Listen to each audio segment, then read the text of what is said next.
Hello, this is the review for Decepticon Blastoff from the Transformers Fall of Cybertron Generations line. And as you can see, this is the Japanese version, so it's very accurate to the game, and it in itself is very good homage to the G1 colors of Blastoff. So what I really like in this packaging is they've kind of, for certain versions of the generations, like with Blastoff here, you can see on his artwork, it's a very good rendering with one of the weapons from the games, and all the Combaticons, whenever they had all these released, they had something similar, so I thought that was really kind of cool. And generally, I just love the packaging with all the writing and everything. And the back of his packaging is also very cool in the fact that aside from, you know, the normal packaging that we receive in the States and North America, this is really different because of the area it's supposed to be released in. So that's why you have all these little promos down here for other action figures. I like how they have this little Starscream promo down here. But you know, you still have your tech specs and your product art and all such. But anyway, very cool back of his packaging. So let's take him out and see how he looks. Yeah, he looks really kind of cool here. Again, the paint on this figure is really impressive.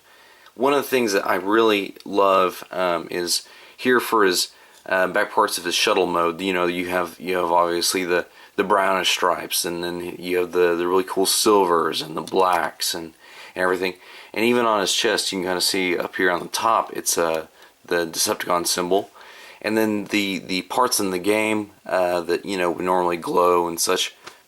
Very well done job. And again, you know, this mold had a really cool head sculpt, and overall the look and design is just really, really cool. I've always kind of been a sucker for shuttles, so anyway, whenever they have a Decepticon that is one, that's kind of cool. So, Blastoff, really, the robot mode, like I just said, the mold for it is really good. So, with this G1 color scheme, it kind of seems appropriate. And just overall, I love the robot mode. It's really cool. His blasters are very adequate and sized appropriately with him. So, anyway, well, before we get into shuttle mode, the one thing I did want to say is the reason I bought this one is I do have the purple domestic version. But what I did was, the reason I have the Takara version was I ended up getting the Bruticus set, the War Titans, or whatever they are, military Titans. And to make Blastoff the right arm, you literally have to disassemble Blastoff. I mean, I'm not even joking. That's one thing that I have to complain about with this kit. One of many things. I personally don't like the military Titans. I thought it would be really cool when I bought it, but it has its own issues. Blastoff is one of them. Like I said, you literally have to disassemble him and rearrange him around this cannon mechanism.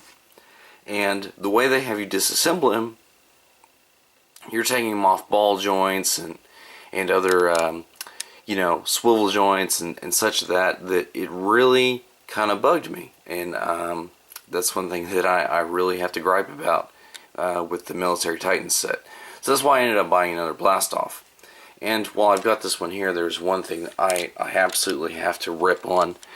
Is back here, Onslaught's wheels, they interlock, and this is also supposed to be a nice interlocking system that works correctly. But it does have a flaw in it, in the form that, let's see if we can get this here.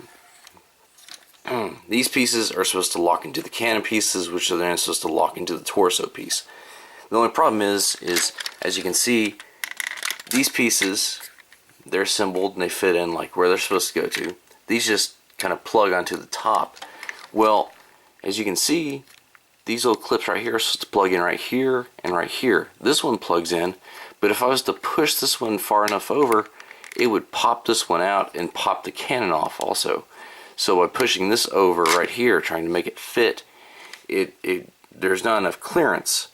And so that's a downfall of this upgrade kit, is that it's supposed to do that, but yet it fails. So anyway, and I really don't like, another thing is the piece that forms the Bruticus deal.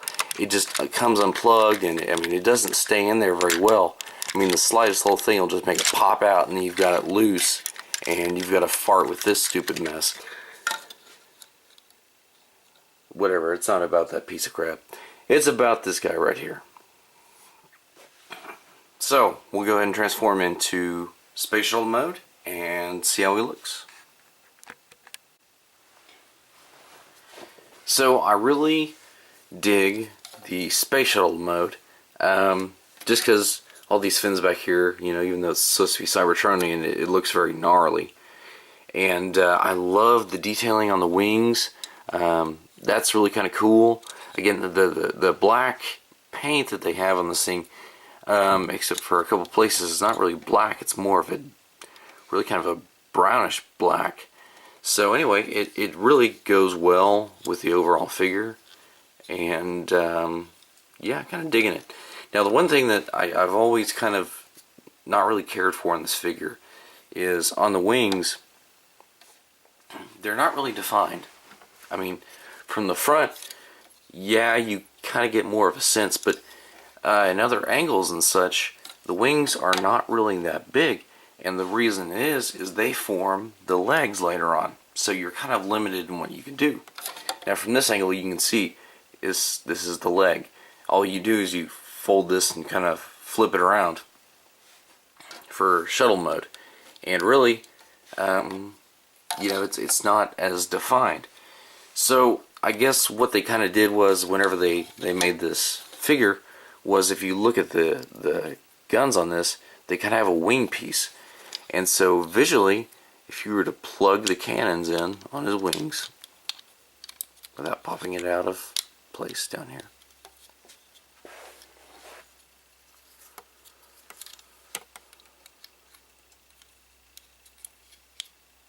it kind of visually gives you more of a distinction, but not really.